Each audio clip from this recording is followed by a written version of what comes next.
सबसे पहले मैं आपका धन्यवाद करता हूं। आज इस लो पनारा में मैं आया हूं। मेरे साथ बसंत राय ठाकुर जी आएंगे, जो हमारे बीडीजी सेल के स्टेट के कन्वीनर हैं। तो बड़ा दुख से आज मैं कहना पड़ रहा है और अफसोस भी है कि जो हमारा बीडीजी गार्ड भाई हमारे बीच में नहीं रहा है, जो मिलिटेंट से लुआ लेते हुए शहीद हो गए हैं। लेकिन आज मैं इस मीडिया के माध्यम से मैं उसको नाम शहीदों का तो दे रहा हूँ, लेकिन प्रैक्टिकल शहीदों का नाम तभी होगा जब उसके लिए सरकार घोषणा करेगी, जब उसके नाम पे कोई चीज़ बनेगी और पता लगेगा सभी को कि कोई शहीद हुआ है। और उसके बच्चों का मान सम्मान भी होना चाहिए, खासकर उन बच्चों का ध्यान भी रखना चाहिए। छोटी छोटी बच्चियां उनकी रह गई हैं, उनकी घरवाली है। तो मैं सरकार से यही गुजारिश करूंगा और डिपार्टमेंट से भी कि कम से कम इन बच्चों की तरफ भी देखा जाए और इनको बच्चों के कोई पालन पोषण का जो सिस्टम है वो होना चाहिए, पढ़ाई लिखाई का भी। और कम से कम जो इसकी घरवाली रह गई है, मैं चाहता हूं कि उसके लिए कम से कम सरकारी नौकरी जरूरी है, क्योंकि ये छोटे छोटे बच्चों का पालन पोषण बहुत मुश्किल हो जाएगा।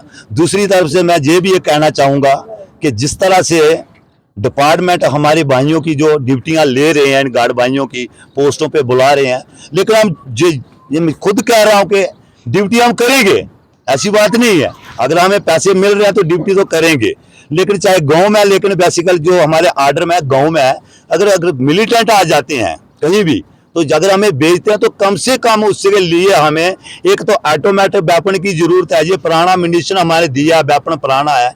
तो जैसे जो मेरा साथी भाई हमारे से जो चला गया बिछड़ के, इसने कोशिश की है फायर करने की। मैंने साथियों से पूछा जो उसके साथ जुड़े हुए थे उस वक्त, तो वो कह रहे थे कि फायर किया उसने, लेकिन वो गोली चैम्बर में ही रही, आगे नहीं गई, फायर नहीं हुआ। तो देखो कितनी बड़ी एक घटना हो गई है। अगर वो फायर निकल जाता, अगर उसके पास ऑटोमेटिक वेपन होता, शायद वो दुश्मन को भी मार जाएगा। जी ठाकुर साहब, जैसे आप इनका वीडीजी का जो नेतृत्व कर रहे हैं, तो कैसे देखते हो इस एनकाउंटर को कि किस तरह से ये जो वीडीजी गार्ड जो हैं ये इस दुनिया फ़ानी से रुखसत पा चुके हैं, तो कहीं ना कहीं हम इनको शहीद का दर्जा देंगे कि जिस तरह से ये इस एनकाउंटर में मारे गए। काफ़ी मुकाबला रहा इनका इस फाइट में, लेकिन अनफॉर्चुनेट ये जो इंसिडेंट हुआ तो इनकी जो यहाँ डेथ हुई, शहादत हो गई इनकी, तो कैसे देखते हो आप इसको? सबसे पहले मैं आपका धन्यवाद करता हूँ। दूसरा, जो कल हादसा हुआ है, मोहम्मद शरीफ साहब को हम यहाँ पर श्रद्धांजलि भेंट करते हैं, क्योंकि एक बहुत बड़ा हादसा हुआ है। क्योंकि दुनिया में जो आया है उसने तो जाना है, जिस तरीके से हुआ है उसकी हम पूरी मज़म्मत करते हैं। और इनका परिवार जो पीछे रहा है, फातिमा बेगम जो इनका नाम है, इनकी जो 5 बच्चियाँ हैं, मैं भगवान से प्रार्थना करता हूँ कि इनको शांति दे परमात्मा, और वो सहने की शक्ति दे। जो इनके घर से एक बहुत बड़ा हादसा हुआ है। रही बात इनके परिवार की, दूसरी बात रही कि इनको शहीद का दर्जा दिया जाए। देखिए, जिस सम्मान के साथ कल यहाँ की पुलिस ने आज इनको दफनाया है, तो वही एक प्रमाण है कि उनको शहीद का दर्जा मिल गया है। क्योंकि कभी मैंने नहीं देखा कि किसी बीडीसी मेंबर को इस तरीके से सम्मान किया हो। आज देश की सरकार ने रात को भी बात की है कि इसको शहीद का दर्जा कल ही ऑर्डर हो चुका है, तभी जाके यहाँ पर एक पूरे मान सम्मान के साथ, जिस तरीके से एक आर्मी का जवान मरता था उसको घर लाया जाता था, उसको बड़े इज्जत और मान के साथ उनको दफनाया जाता था या संस्कार किया जाता था, जिस भी कम्युनिटी में वो रहता था। तो मुझे पूरा भरोसा है, क्योंकि आज भी हम यहाँ पर आए हैं तो मेरी हाई कमांड की बदौलत मैं यहाँ पर पहुँचा हूँ। उन्होंने मुझे यहाँ भेजा क्योंकि उनको चिंता है इस परिवार की, तभी मैं यहाँ पर पहुँचा हूँ।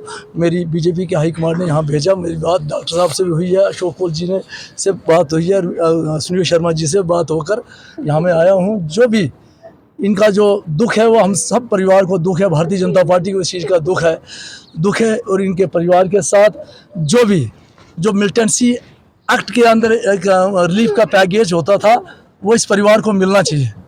इसके लिए हम बात कर रहे हैं और रात को भी कुछ बात की है। अगर इनको नहीं मिला तो वो भी हम दिलाएंगे। बाकी नौकरी का जो सवाल है, तो नौकरी अगर जो सीमा है उनकी, यानी कि एज लिमिट है, उस पर ये खड़े उतरेंगे तो मुझे लगता है नौकरी भी इनको मिल जाएगी।